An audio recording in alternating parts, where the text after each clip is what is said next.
শুরু হচ্ছে জনপ্রিয় সঙ্গীত রিয়েলিটি শো ইন্ডিয়ান আইডলের নতুন সিজন। তার আগে ভারতের বিভিন্ন রাজ্যে চলছে বাছাই পর্বের অডিশন।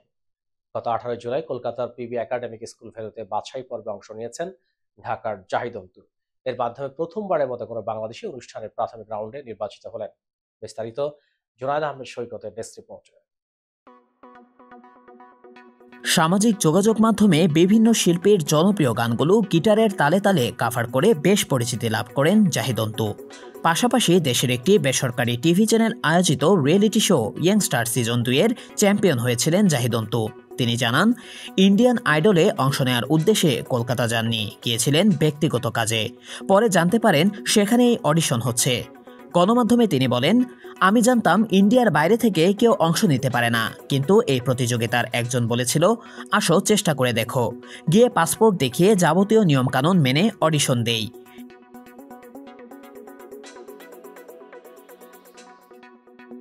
ইন্ডিয়ান আইডলের প্রাথমিক রাউন্ডে নির্বাচিত হয়ে সম্প্রতি দেশে ফিরেছেন জাহিদ অন্তু। একদিনে 3টি পর্বে বেশ কিছু হিন্দি গান পারফর্ম করতে হয়েছে তাকে। জাহিদ অন্তু বললেন, প্রথমে যখন ফর্ম পূরণ করতে যাই তখন ভয় পেয়েছি, কারণ আমরা একসঙ্গে সবাই বসে গ্রুপিং করছিলাম। সবাই এত ভালো গায়, ভাবছিলাম যে অনেক কঠিন হবে। জানা যায় প্রাথমিক বাছাই পর্বে পশ্চিমবঙ্গের প্রায় 7 থেকে 800 প্রতিযোগী ছিলেন। সেখান থেকে মনোনীত হয়েছেন 30 থেকে 40 জনের মতো।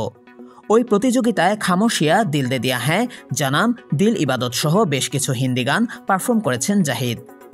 বিচারকের আসনে ছিলেন ভারতের গুণী শিল্পীরা। জাহিদ একজন বাংলাদেশি জানতে পেরে তারা তার সঙ্গে বাংলা ভাষাতেও কথা বলেন। দেশের সাম্প্রতিক পরিস্থিতি উঠে এসেছে সেসব আলাপনে।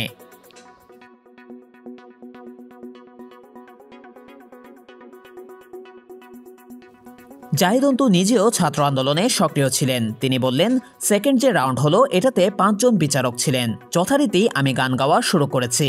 গান গাওয়ার পরে সিভি পড়ে বললেন, তুম বাংলাদেশ হো? বললাম হ্যাঁ। আরও বললেন, সুনকে নেহি লাগা কি তুম বাংলাদেশ হো? এরপর জিজ্ঞেস করেছেন আমাদের দেশের অবস্থা কি।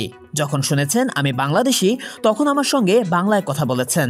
জানতে চাইলেন, এখন সব ঠিকঠাক আছে তো? বললাম হ্যাঁ। এত ভালো হিন্দি কিভাবে রপ্ত করলেন জাহিদ? এমন প্রসঙ্গে এই তরুণের ভাষ্য, যখন ক্লাস 4 কি 5-এ পড়ি তখন আমার একজন টিচার ছিলেন, বাসায় এসে আমাকে পড়াতেন, রানু স্যার। উনি খুব বেশি হিন্দি গান শুনতেন, বিশেষ করে আতিফ আসলামের গান শুনতেন। তারপর যখন টিভি দেখেছি ওই গানগুলোই বসে বসে শুনেছি, গাইতে পারতাম, সাথে সাথে গাইতাম। এভাবেই আস্তে আস্তে ইমপ্রুভ হয়েছে। সবকিছু ঠিক থাকলে ইন্ডিয়ান আইডলে অংশ নিতে মুম্বাই যাবেন জাহিদ অন্তু। এর আগে তিনি দেশীয় রিয়েলিটি শো ইয়ংস্টার সিজন 2-তে চ্যাম্পিয়ন হয়েছিলেন।